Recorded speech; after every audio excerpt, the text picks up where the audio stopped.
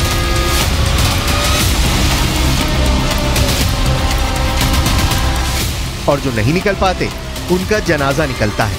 उनमें भी बहुत किस्मत वाले होते हैं जिनके आखिरी सफर में भीड़ शामिल होती है।